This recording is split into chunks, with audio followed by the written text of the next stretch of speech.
how to be successful in this next bull run, what you need to do, especially if you're brand new.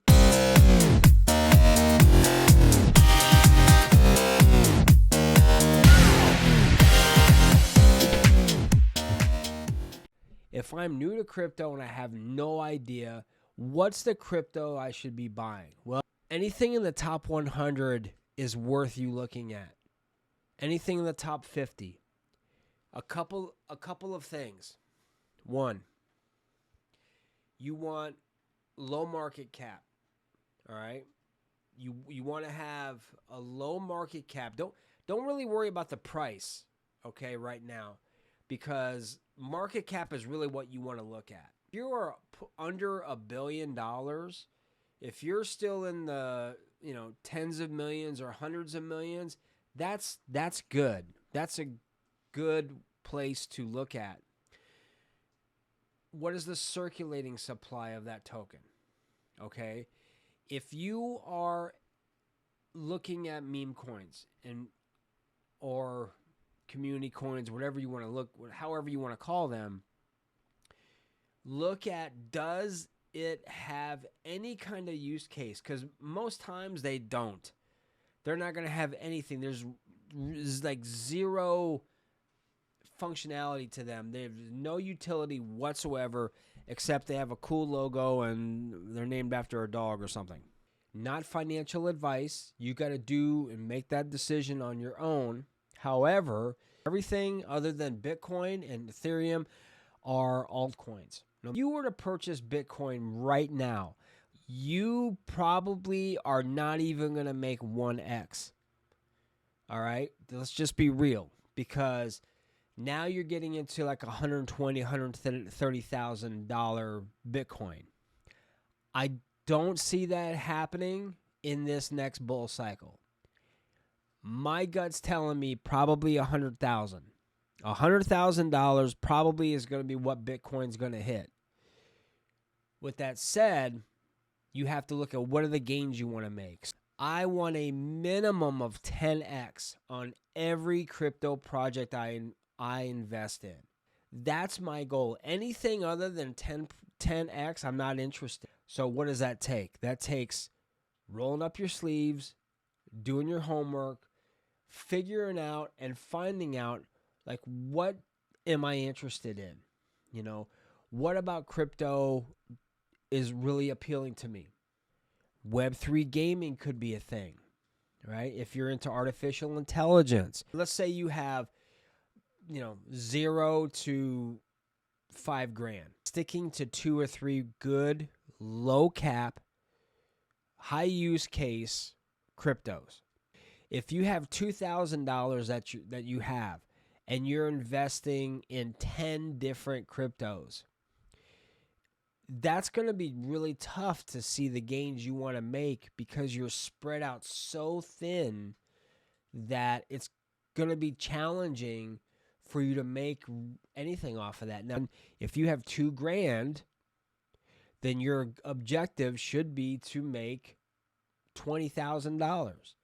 Bitcoin's not going to do it for me. Ethereum is not going to do it for me at all. I'm looking at maybe layer ones. I'm looking at Web3 gaming, but you have to find what works for you and then research. Join their Discord channels. Join their official Telegram channels. Check out their website. Read their white paper. You deep dive as much as you can to find out, is this a project that you believe in? You're not tied, like you're married to that crypto. You just got to be paying attention and doing your own homework, trying to buy on those red candles where, a lot of people are like freaking out. Oh no, everything's down, everything's low. Great. That's what you want, right? It's like a discount sale off like your favorite clothes or shoes or whatever. It's like, hey, this thing is on sale. Wonderful. It doesn't change the product. It doesn't change how good it is or how you believe in it.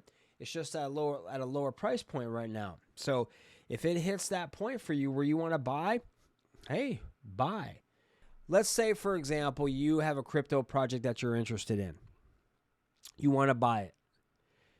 First, you need to create an account on, for example, I'm going to use Coinbase. Coinbase is one of the most popular centralized crypto exchanges in the world. So my sister-in-law has gotten into crypto, and she was trying to purchase a specific crypto. The crypto that she wanted is a really good project. I'm not going to go ahead and divulge what she wanted to get, but the idea is she couldn't get it. The only crypto exchanges that are legal, and I'm using New York as an example, is Gemini and Coinbase. Get yourself definitely a decentralized wallet, self-custodial, which means if you're not sure what that means, if you go and you download that, let's say you're going to get like an Exodus wallet. You download it, you create a wallet. It's going to give you anywhere between 12 to 24 words. This is your seed phrase.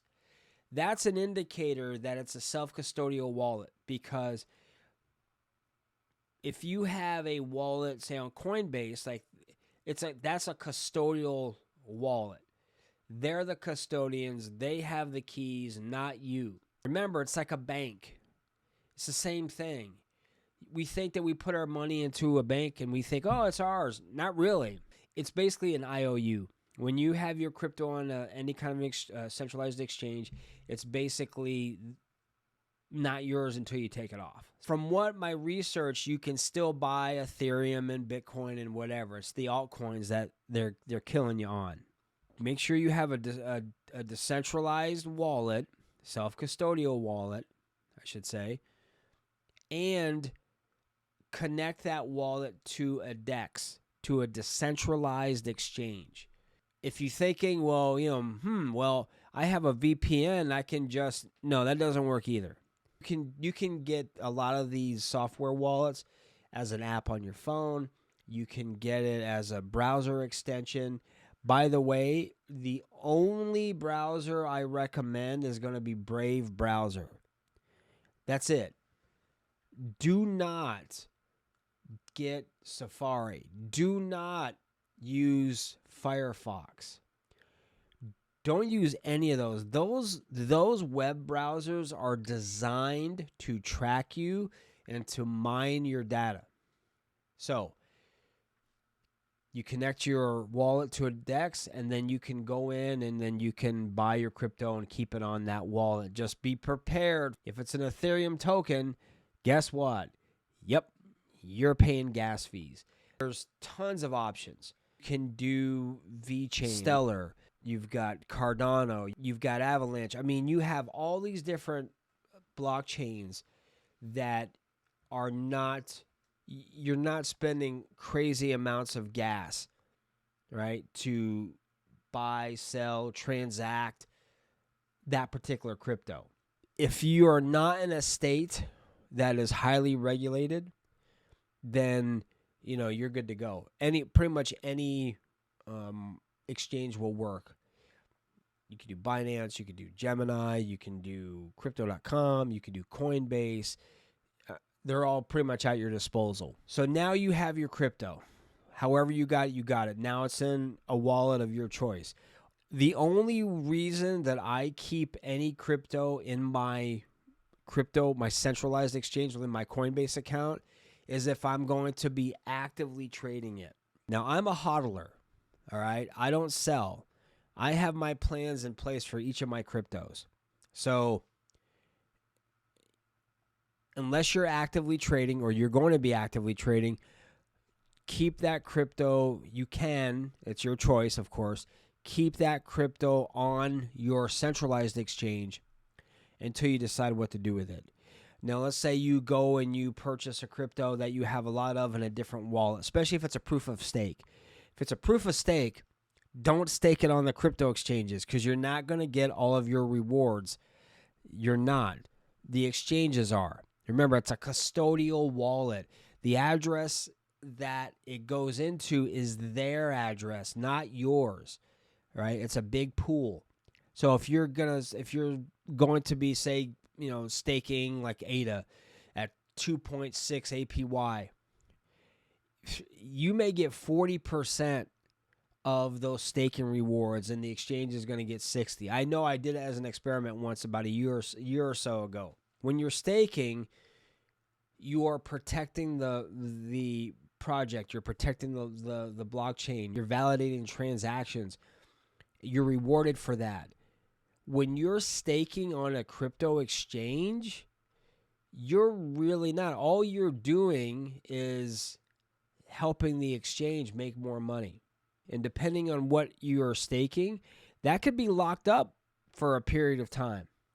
And there could be an unlock period. Like you may have to lock your crypto up for, a month or 2 weeks. If you unlock it and you want to unstake your crypto, it may take you 3 or 4 days. So if you're trying to take profits, you can't. You're going to have to wait. And by then, things could have shifted drastically in the markets, and now you're not going to sell. So now we talked about staking, and now we're talking about hodling, or holding on for dear life, which means I'm not selling until I reach my goal. I've bought ADA at the highest. Well, not the highest. I bought in around $1.19. And then I just staked it and I left it. And it got up to a little over $3.14, I think it was. It was all-time high. I won't start selling or taking profits for me until I'm hitting probably around $2.30, $2.50. That's when I will take a little bit of profits. Not much, though. Maybe like 5 to 10% of my total portfolio of ADA will I sell at that point, and then it'll have to go higher. It'll need to go in the 3s and the 4s and all that stuff, because the worst thing you can do is sell too quick because it's going up, and then you shoot yourself in the foot. When you have a plan, when you know when you're going to buy, know when you're going to sell, those steps are going to help you to not fall into FOMO, to not get into FUD, which is fear, uncertainty, and doubt. But FOMO is a real mofo. Be disciplined. And don't get scared, okay? Don't get scared if the markets are down and you want to sell, right? This is how crypto works. It's 24/7, 365 a year, constant. You can 3 o'clock in the morning, you can sell, you can buy. You don't have to wait till the bell hits on Wall Street or whatever and it closes, and then what? You're out of luck. If you sell too quick or you get scared because it's losing and you don't want to lose any more money, okay, this is going to be some tough love. Crypto's not for you. Crypto is not for the faint of heart, okay? If you're easily spooked or easily influenced by, is it in the red or is it in the green, you're going to get wrecked. You really are. Doing your homework, joining the Discord, official Discord channels, going to their official Twitter page, going to their official website, reading their white paper. I can't tell you how important that is. Cold wallets or hardware wallets are really the best way to go. I use Tangent wallets.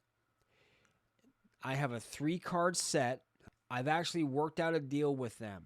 Go to tangem.com and you put in my code Dojo, DOJO, you'll get 10% off. Set of 3 cards, right? And I have 2 here in front of me. Whoa, good ninja catch. All right, I have 2 of these. The third one my wife has. You have redundancy here. If something happens with one, you've got 2 other ones. Have something that's going to protect your crypto. Because when you go to sell and you don't have it, it's going to suck. Because gains aren't gains until they're realized. Profits are not profits until they are tangible. They're unrealized. Oh yeah, I've got profits. I made this much. No, you didn't. Because that can go away in 5 minutes if you don't take those profits. So dollar cost averaging is another tried and true strategy, if you choose to do it, that can really help you along the way. So maybe every week you're going to buy $25 worth of Bitcoin. Maybe every week you're buying $5 of Ethereum. You have that set in place, and the majority of these crypto exchanges, you can have it buy automatically, like on a certain day at a certain time. You're going to buy $5 worth of shrapnel. So dollar cost averaging really helps, because then it kind of balances out the high days, the low days. So if you're not familiar with it, look into it. Crypto is an amazing opportunity to create our own wealth. As long as we're smart and we're taking the time to do our research, do our homework, all that good stuff. Onboarding and offboarding. Right now, like if you have a Coinbase account, you can set up a PayPal, you can set up a debit card. You can buy crypto fairly easily. If you're in a place where you don't have, it's not that simple, then there's going to be some more hoops. There's third-party companies that will let you buy crypto with a debit or credit card. And of course, the rates are going to be really high, but you can do it that way. But I know like Coinbase, Crypto.com, they allow you to buy with a debit or credit card, PayPal, Apple Pay, whatever. So you want to be able to onboard funds into your account so you can purchase crypto. You also need to make sure you have a plan in place to offboard your profits. So if you want to take your profits out, let's say, for example, you have, I don't know, what do I want to use? Let's say you have Avalanche, okay? You have it on a core wallet. You transfer, let's say you're making profits. Like, okay, I've made like 20% profits. I'm going to take me some of that. You transfer from that wallet. Now it's Avalanche, so you're not going to pay a whole lot of fees. So don't worry. It's not Ethereum, so you can breathe easy. You transfer it back to your Coinbase account, and then you can just deposit it back into your banking institution, or you can keep it on the platform. So you can turn it into USD. You have a Coinbase card, which allows you to, if you have USD and you're using that debit card, it's the same as any other debit card, and you use it to buy stuff, you get rewarded in crypto, Bitcoin or Stellar or whatever. Not a whole lot, but hey, so that's going to be important. So you need to figure out what exchanges, what exchanges, or how is the easiest way to onboard funds and offboard profits. You're going to need a crypto exchange first. If you're going to do centralized, you're going to have to do KYC, which is know your customer. So prepare yourself. You're going to need they're going to need everything except your second born's, blood type.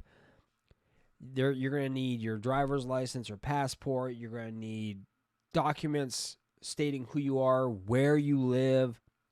So prepare yourself for that. That's just part of the centralized nature.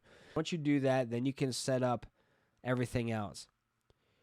Get an exchange, get a wallet, either a software wallet or a cold wallet. Start digging in to whatever crypto projects you're interested in. Go on YouTube, right? And look for, if you have 2 or 3 cryptos that you want to check out, type them in, and you're going to see tons of stuff. And then you can go through and, just really try to read between the lines.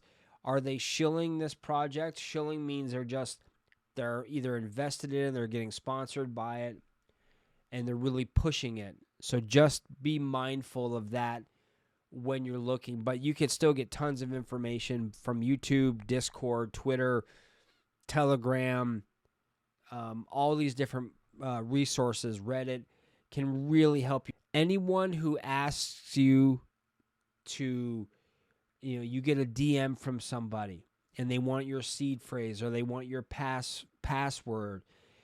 First off, anyone in the crypto space that's legit is never going to ask you for that, ever.